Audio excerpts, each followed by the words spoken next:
So let's punch up the four-cylinder class and take a look at who's leading. Peter Williamson, John Smith in the Toyota Celica in car 77.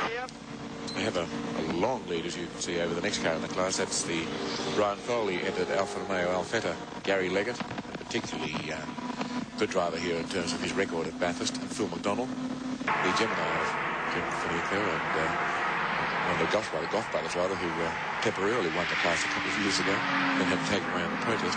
And then Alexander Surplus with Doug Clark, Mr. What's-His-Name from Gosford, in fourth place in that category, but a fair gap between the laps, as you can see. 86 plays, 79 as far as the Corolla is concerned. In the Lancer, Stevens and Bradley. The Escort, the first of the 6 Escorts in the race originally, but back in the field, all of them, the Mulville and Nightingale, and Ray Cutchy with Farah in Escort, the 61, running back there 72 laps, a long way behind the leading car in that class. That's the IBM report on the four-cylinder class. Okay, well, we've been following Peter Williamson around. I think it might be timely to step back in and take a look. Johnny Smith, of course, is the co-driver, and it's John who's at the wheel at the moment as they head once again up Mountain Straight in the direction of GTX Bend.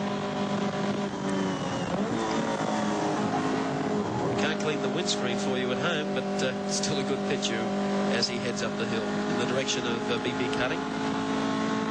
This is the steepest part of the circuit. The grade is 186.8, which you can walk up, but it's pretty steep. You can see that's the picture where it's steep and tight. A little bit of a bump there where cars, particularly those with a very rigidly set suspension, bounce around. Now John will go out really wide. John is the Australian Formula 2 champion this year, letting our other camera car go by.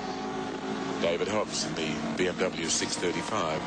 So it's a twin-cam Japanese car, fuel injection, versus an overhead cam German fuel-injected car. The 6 cylinders of the BMW pull away from the 4 cylinders of the Toyota, as it should. It's got another 1.5 litres in capacity. Let's see how they go through the bends. David Hobbs was saying he doesn't like it down here.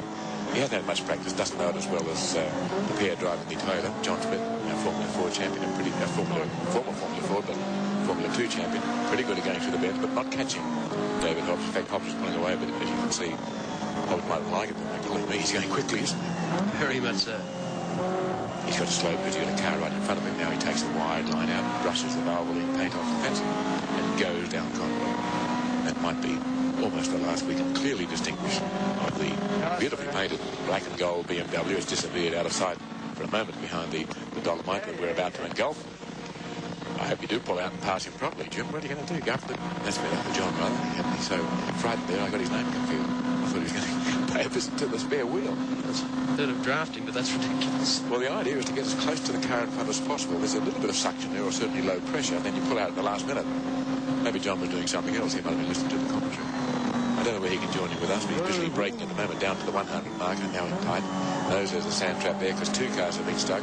The really tragic case was when Alan Grice put the BMW there, very openly admitted it was his own mistake, just went wide, tried to pass a car when maybe he shouldn't have got stuck. The other one I should mention, the Tasmanian entry of Garth Weekson.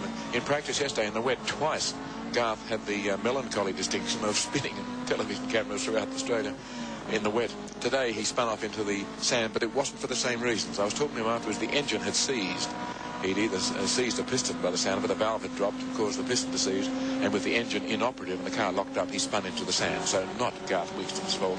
And a sad end to a very fast and very talented driver in Australia who hasn't any real reason to look back on Bathurst 81 this year with a great deal of pleasure. The right arm signalling which way the John Smith-driven Toyota should pull. Once again, up the hill, the hard part, goes towards the cutting. And swing round to the left. Keep to the left because there are a lot of rocks on the right-hand side.